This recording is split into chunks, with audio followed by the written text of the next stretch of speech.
Good news kabayan, tamang-tama, pasok ka na po sa Pilipinas. Kasi naman kabayan ay magbubukas na po ang online application para po sa scholarship na ino-offer ng OWA.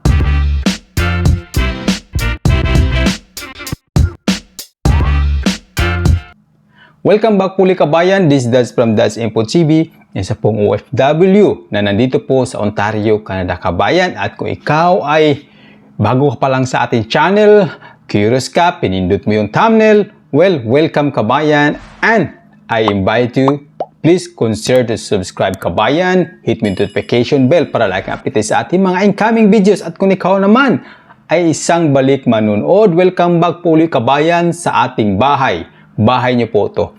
Welcome po tayong lahat. Well, ang topic na ito kabayan ay napakahalaga sa akin.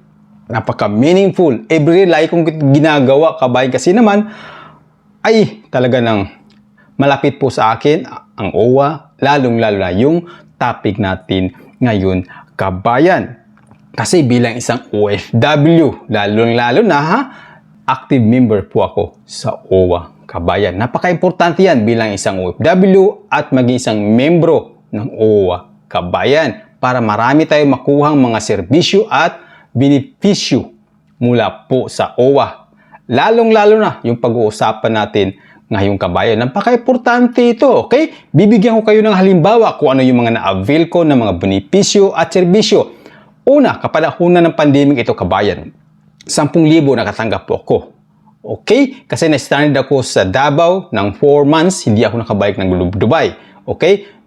Nung nakabalik naman ako ng Dubai, umuwi ako, okay, dumaan ako ng Cebu. Mula Dubai, through Emirates Airline, lapag Cebu. Pagkalapag sa Cebu, inisikaso lahat ng OWA, merienda, pagkain, at saka 7 days sa hotel. Libre lahat po yung kabayan. Ticket pauwing Davao, libre. Bus po, libre. Okay? Nakabalik uli ako ng Dubai. Tapos, yung sumunod, umuwi. Susunod na taon, umuwi ako. At this time, ay dumaan naman ako ng Maynila.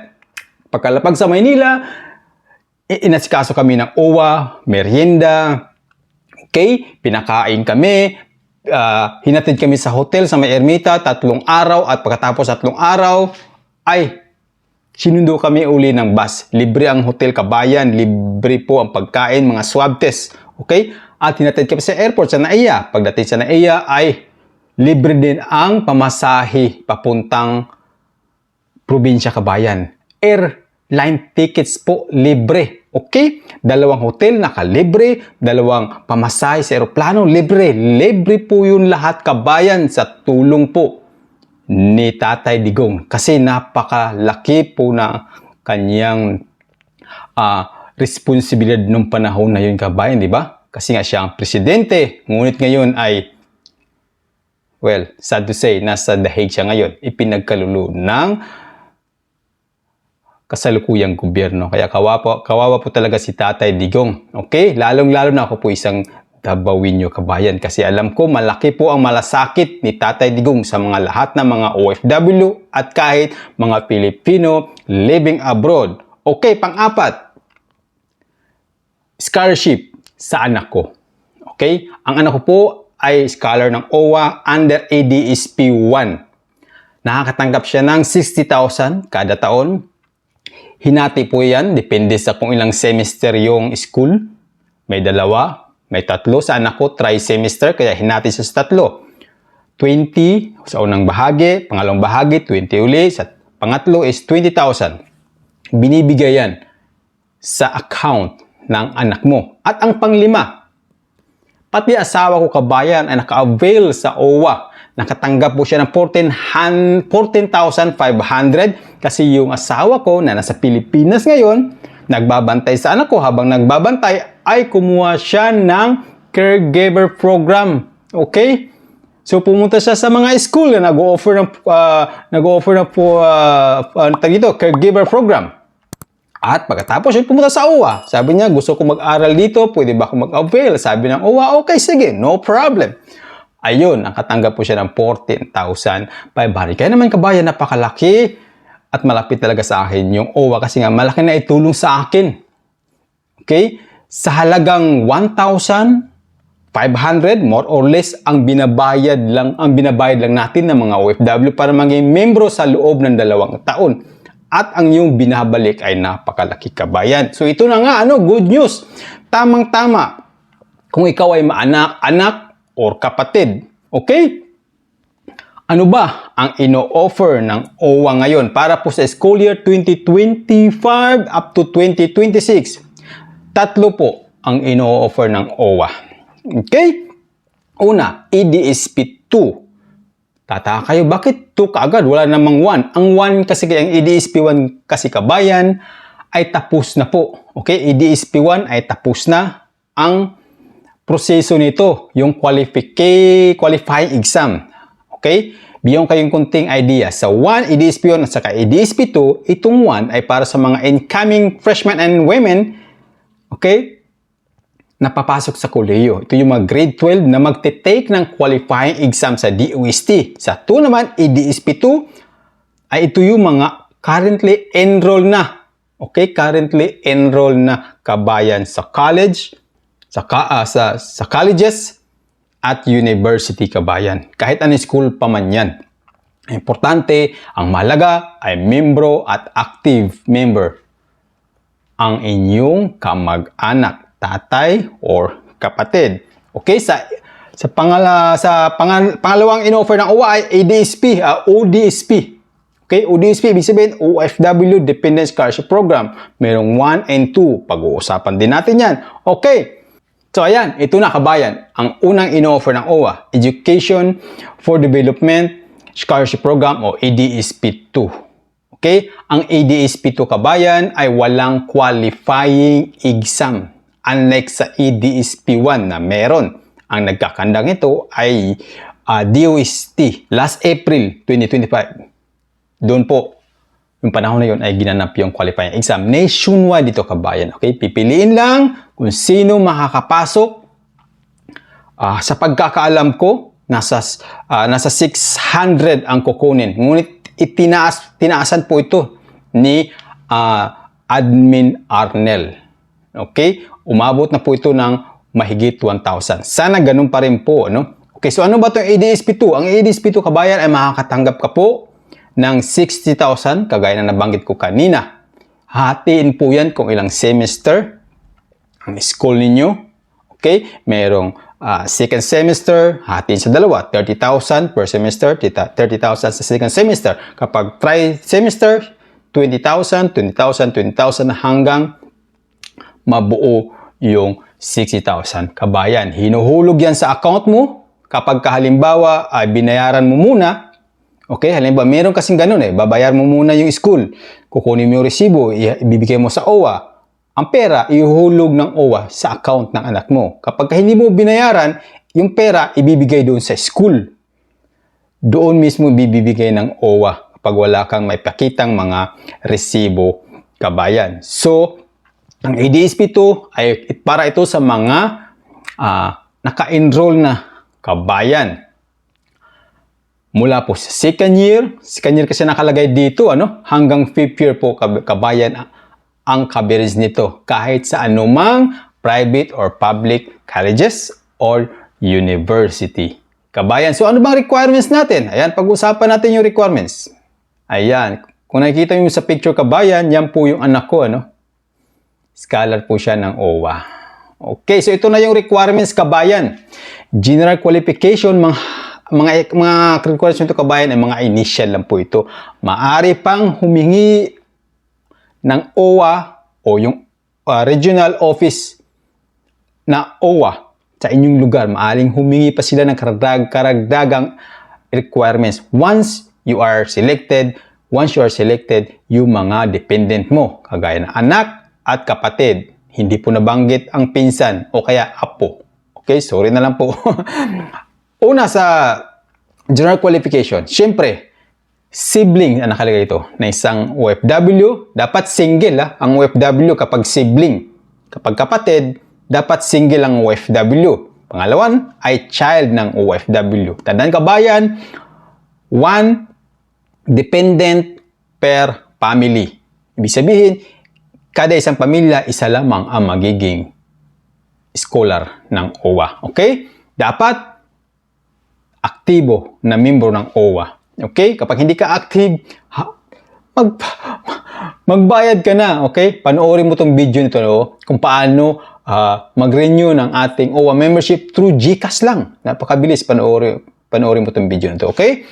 Pangalawang requirements, single dapat, hindi lalagpas sa 30 years old kabayan. At dahil nga wala siyang qualifying exam, unlike sa EDSP 1, ang average na hinihingi ay general weight average is not lower than 85% or equivalent. Okay? So, paano yun? Kapag ka-enroll mo lang, wala ka pang grado. So, pwede naman yung kabayan, yung grades mo noong grade 12 o senior high school. Okay? Kapag ikaw halimbawa ay ka-enroll mo lang. Once na matanggap kabayan, once na selected ka, hindi automatic na babayaran ka agad ng OWA. Hindi, mahabang proseso ito kabayan. Matagal po yan na proseso kabayan. Pinipili at sinasala ito ng OWA. Okay? At syempre walang bagsak na grado at naka-enroll sa anumang Philippine-based colleges and university. So ito yung mga initial na requirements. OFW, valid passport, yung bio page mismo, yung andun yung mga personal information ng OFW. Pangalawa, copy of dependent school ID. Okay, any ID ng anak mo or yung kapatid mo. Pangatlo, birth certificate ng kapatid mo or anak mo. Siyempre, yung galing sa PSA, yung bago. At or kaya yung baptismal. Pang-apat naman, proof of grades. Grado kabayan sa previous na taon. Halimbawa, okay, kaya enroll mo lang. Ang ipakita mo lang kabayan yung previous grades mo sa previous school mo, kagaya ng o kaya 138, o kaya 137, o kaya report card. Basta importante, nandun yung general weight average na 85 kabayan. At syempre, dapat wala pong bagsak.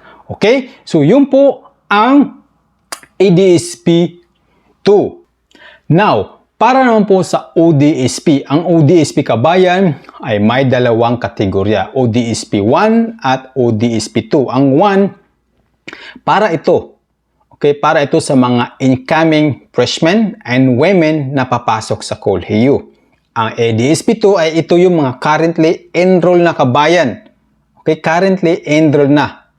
Sila po yung nasa kategoryang ODSP 2. Okay? So, magkano ba ang makukuha ng mga scholar under ODSP? Ang final assistant is amounting to 20,000 kada taon kabayan sa mga qualified dependent ng OFW. Okay? Basta aktibo ang OFW kabayan, membro ng OWA, ay pwede nilang i-apply ang kanilang anak o kaya kapatid na single na OFW. Ngunit may isang requirements ito kabayan. Kailangan hindi mataas ang sahod na isang OFW. Kailangan yung sahod niya ay hindi lalagpas ng $1,000 basic. Okay, $1,000. Kung magkano ba yung $1,000? Okay, kayo na bahala mag-compute. Depende po yan kung saan kayo nagtatrabaho. Okay? Now, ganito po yan. Okay? Dito po sa ODSP kabayan, ay wala po itong qualifying exam. Yan po ang kagandahan nito sa ODSP. Unlike doon sa ADSP 1. Okay? Wala pong qualifying exam dito. Okay, so ano bang requirements? Pasadahan natin. Okay, narito po ang requirements kabayan sa ODSP Category 1 at Category 2. Category 1, incoming freshmen and women. Okay? Kailangan kapatid or anak ng isang OFW na active na membro ng OWA. Okay? Binabalidate po yan ng OWA kabayan. Tandaan ninyo, at dito medyo yung edad ay mas mababa compared doon sa EDSP, ano? Doon kasi 30. Dito kailangan single pa rin syempre at dapat nasa 21 years old lamang. Okay? Na kailangan lang ay pasado.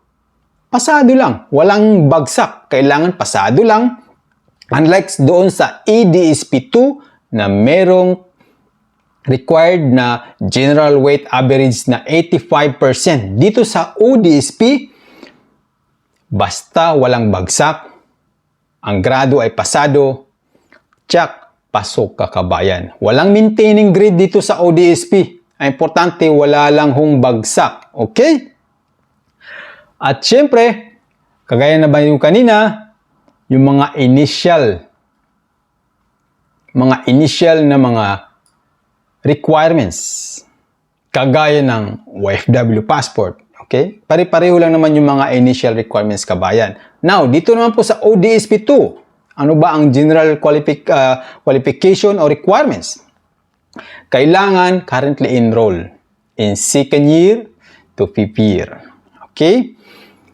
Now, kagaya ng sa EDSP 1, sa EDSP 2 ay ganun din kabayan. Anak ng isang OFW o kaya sibling. Okay? Kapag halimbawa, meron kasi mga OFW na childless, mga mag-asawa na OFW na walang anak, hindi maswerte na nagkaanak, ay maaari silang gumawa ng affidavit. Nagpapatunay na wala silang anak, tapos maaari silang mag-nominee or i-offer yung programa doon sa kanilang pinsan, kapatid. Okay? Pero i-verify nyo po kabayan. Yan ang pagkakalam ko dati. Sana hindi po ito nagbago. Okay? So dito, unlike sa EDSP 1, dito sa EDSP 2 ay 30 years old, not more than 30 years old. At syempre, single pa rin. Kagaya sa ODSP 1, ang ODSP 2 kabayan ay wala pong mini-maintain na grado. Unlike doon sa EDSP 2 na mayroong 85%, dito po sa ODSP ay walang mini-maintain na grado. Ang importante, pasado ang lahat ng subject kabayan. Okay? O di ba? Napaka-simple lang kabayan. Kayang-kaya, abot-kaya ang mga general na qualification. Okay? So, kailan ba ang online application ng OWA Scholarship Program, kabayan? Magsisimula na po ito ngayong parating na July 16, 2025. Okay? Ulitin ko, ang application period ay magsisimula at magtatapos. Okay? Magsisimula July 16, 2025 at magtatapos ng July 31, 2025. Okay? So, kung ako sa inyo, kumpletuhin nyo na kabayan ang inyong mga requirements. Madali lang naman yan, kahit yung mga nabanggit lang natin. Okay? Mga general qualification na requirements, mga initial na requirements, yun lang muna. Kasi once na you are selected kabayan, ay hihingi pa ng panibago at karagdagang requirements ang OWA Regional Office na malapit sa inyong lugar o yung nasasakupan ng inyong rehiyon. Okay. So, ang link, paano ba mag-apply? Dahil nga online ito kabayan, ito ang link. Okay. Type niyo po sa Google, scholarship.owa.gov.ph kabayan. Okay? Once na nandun na kayo sa website na yan, ayan. Once na nandun na kayo sa website ng owa.gov.ph o scholarship.owa.gov.ph, ganito po kabayan ang bubungad sa inyo. OWA online application. Mamimili po kayo kabayan. Yan. Tandaan nyo po, paalala, huwag dumoble, huwag dublehin ang inyong application. Okay? Pag EDSP, EDSP lang. Kapag mataas ang grado mo, you are confident na kaya mo, EDSP. Kapag katagilid na hindi umabot sa 85% sa ODSP, huwag mong gawing dalawang aplikasyon kabayan kasi magkakaproblema po tayo dyan.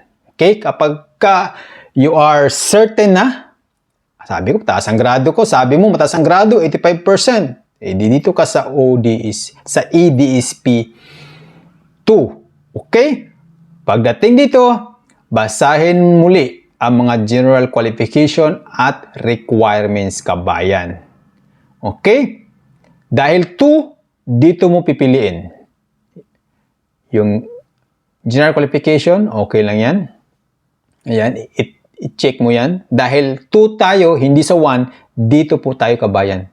EDSP category 2. Okay, single. Yan. Yan, click mo yung single. Okay? Kumplituhin nyo po lang lahat yan. I-tick nyo po yan. Ayan, no failing grades. Kung kayo ba naka-enroll na, which is naka-enroll naman siguro kasi pasukan na, ano? At sa bandang baba, okay? Ayan yung mga proof of identity. At sa bandang baba, kabayan, ay pipiliin nyo po kung saang rehiyon kayo nakatira sa kasalukuyan. Okay? Since yung anak ko ay nasa Region 11, ayan, pipiliin po namin. Region 11 at magrehistro na po kabayan. Okay? Pero ngayon, dahil wala pa, sarado pa ang online application, announcement ang nakalagay dito. EDSP online application is closed. Please wait the official announcement from OWA. So yan kabayan ha. Pabilisan ang pag-apply dito. Okay? Alam nyo naman kung anong oras, di ba? Ayan no. July 16, 2025. Application start at 7:30 a.m. Umpisahan nyo na. Paano pag may pasok pala? Anong araw ba itong July 16. July 16. Nako, Merkulis pala yan. Paano yan? O siguro, maaari na lang humingi ng tulong mula sa magulang, yung anak, para in her or in his behalf, ay yung parents mismo ang mag-apply. Okay? Kasi alam nga naman, umabsent pa yung anak, no? Pagkapahalimbawa, merong exam sa araw na ito. So, kayong mga chikiting, okay, humingi kayo ng tulong sa inyong mga kamag-anak. Okay? Tandaan, hanggang July 31 na lang po ito, 2025, 6:30 p.m. kabayan. Okay, so ano pang hinihintay nyo? Gathered all the documents. Okay? Reviewin nyo po o kaya bisitahin nyo po ang inyong OWA Regional Office Facebook page. Okay? Para sa karagdagang impormasyong kabayan. Okay? So, good luck po sa ating lahat. This is Dads from Dads Info TV. Ako'y magpapaalam po muna mula po dito sa Sudbury, Ontario, Canada. See you soon. Shukran.